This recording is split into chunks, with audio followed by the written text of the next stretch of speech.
முறுக்கு அவல் பொரி அந்த காலத்துல பாத்தீங்கன்னா இந்த காட் செக்ஷன்ஸ், அதாவது இந்த வெஸ்டர்ன் காட்ஸ், ஈஸ்டர்ன் காட்ஸ், மற்ற மலைப்பகுதிகள் எல்லாம் வந்துட்டு பெரிய ரோட்ஸ் எல்லாம் கிடையாது. ஆனா சித்தர்கள்லாம் வந்து காட்டுக்குள்ள டிராவல் பண்ணி மூலிகை எல்லாம் எடுத்து மருந்து தயாரிச்சிருக்காங்க, ஃபுட்டு ப்ரிப்பேர் பண்ணிப்பாங்க. இந்த மூலிகை எல்லாம் உடம்புக்கு அவ்வளவு நல்லதுன்றது அந்த காலத்திலேயே அவங்க புரிஞ்சுக்கிட்டாங்க. ஆனா இன்னைக்கு நம்ம அஞ்சரைப்பட்டி மூலமா சூப்பரான மூலிகை ரெசிபிஸ் பார்த்து என்ஜாய் பண்ணிட்டு இருக்கோம். இன்னைக்கும் அந்த மாதிரி ஒரு மூலிகை விருந்து உங்களுக்காக காத்துட்டு இருக்கு, அதை போய் பார்த்துட்டு வாங்க. வணக்கம் யூவர்ஸ், அஞ்சரைப்பட்டியோட மூலிகை விருந்து பகுதியில் இன்னைக்கு நம்ம பார்க்க போகிறது கோவக்காய் பொரித்த குழம்பு. இதான் இன்னைக்கு நம்ம பார்க்க போகிறோம். இந்த குழம்பு செய்யறதுக்கு தேவையான பொருட்கள் என்னென்னு பார்க்கலாம். கோவக்காய், மிளகாய் பொடி, மஞ்சள் பொடி, உப்பு, தேங்காய், சோம்பு, பூண்டு, இஞ்சி, வெங்காயம், தக்காளி, கருவேப்பிலை, கொத்தமல்லி, கடுகு, கடலைப்பருப்பு, நெய். இதுதான் இந்த கோவக்காய் பொரித்து குழம்பு செய்யறதுக்கு தேவையான பொருட்கள். இப்போ நம்ம இதை எப்படி செய்யறதுன்னு பார்க்கலாம். முதல்ல ஒரு வாணலியில் தண்ணி விட்டு நம்ம இந்த கோவக்காயை வேக வச்சுக்கணும்.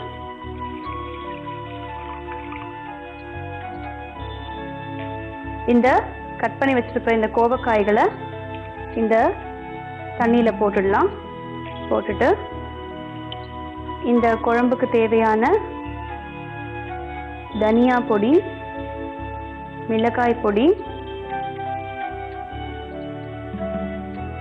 கொஞ்சமா மஞ்சள் பொடி, உப்பு, இதெல்லாம் சேர்த்து நல்லா இதை கொதிக்கணும். இது கொதிச்சு நல்லா இந்த கோவக்காய்கள் நல்லா சாஃப்டா வேகணும். அது வரைக்கும் நம்ம இதை கொதிக்க விடணும். அந்த சமயத்தில் நம்ம அரைச்சிட்டு எதெல்லாம் தாளிக்கிறோமோ தாளிச்சுக்கலாம். ஸோ நான் என்ன பண்ணுறேன், இந்த குழம்பை வந்து இந்த இடத்துல கொதிக்க விட்டுடுறேன். அது இங்கே கொதிச்சுட்டு இருக்கட்டும். அதுக்குள்ளே நம்ம இங்கே என்ன அரைச்சிக்கணுமோ அதை அரைச்சிக்கலாம்.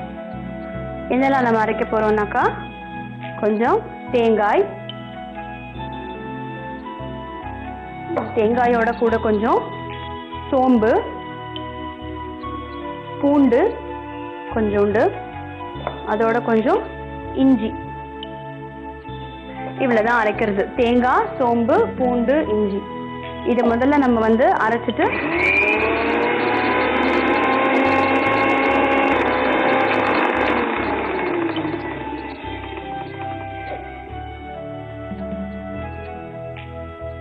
கொஞ்சம் தண்ணி விட்டு அரைச்சிக்கலாம்.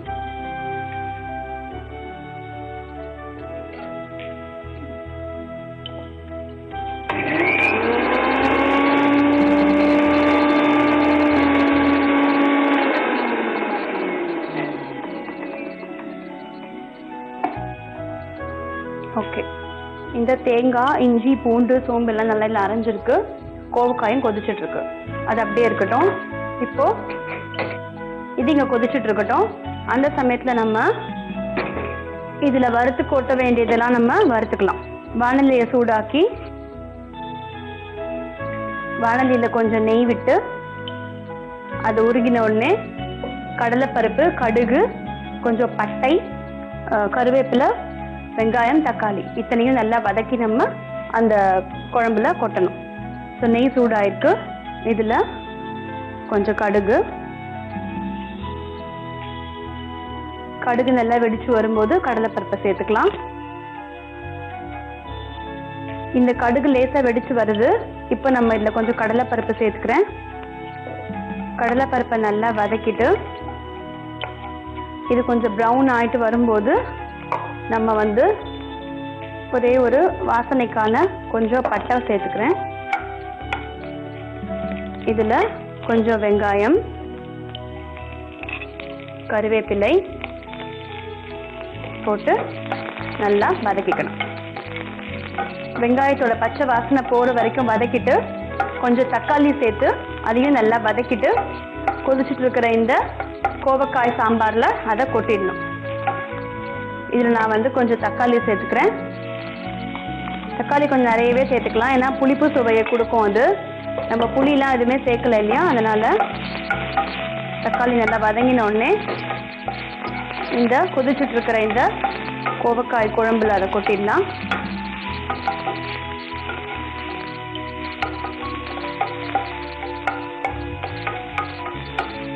ஓகே, தக்காளி நல்லா வதங்கியாச்சு. நான் கேஸ் ஆஃப் பண்ணிட்டு இதில்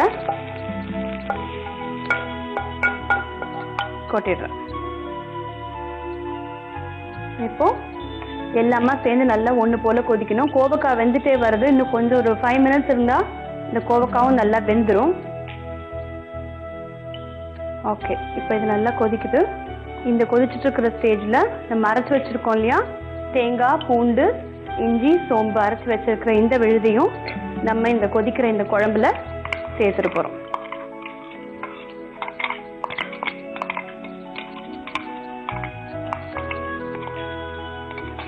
அவ்வளோதான். எல்லாம் ஒன்று போல் சேர்ந்து கொதிச்சு வந்த உடனே நம்ம கொத்தமல்லி தூவி இறக்கி வச்சிடலாம். இன்னும் ஒரு 2-3 minutes இருந்ததுனாக்கா கோவக்காயும் இன்னும் நல்லா ஏற்கனவே நல்லா சாஃப்ட் ஆயாச்சு. கோவக்காய் இன்னும் கொஞ்சம் சாஃப்டானா போகிறோம். கொதிக்கிற வரைக்கும் கொஞ்சம் வெயிட் பண்ணலாம். இப்போ இந்த குழம்பு நல்லா கொதிச்சாச்சு, கோவக்காய் பொரிச்ச குழம்பு.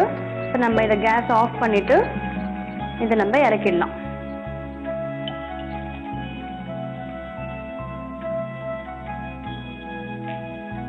இப்போ இது மேலே கொஞ்சம் கொத்தமல்லி போட்டுட்டாக்கா நம்மளோட கோவக்காய் பொரிச்ச குழம்பு தயார்.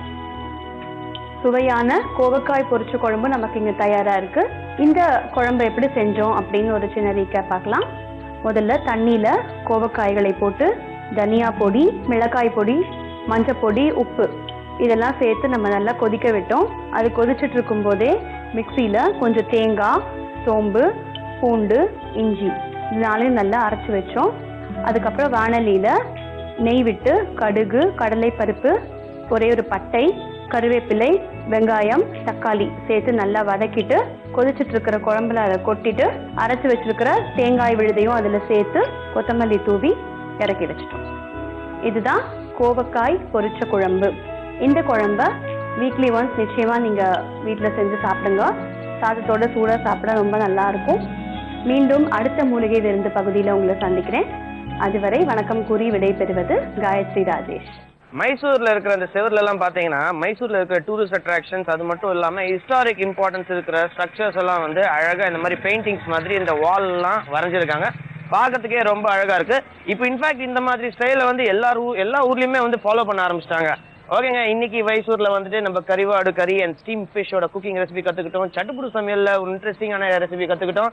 இதே மாதிரி அருமையான விஷயங்களோட மீண்டும் உங்களை சந்திக்கிறேன். Until then, this is Kaushik signing off for Anjarapetti. Bye bye.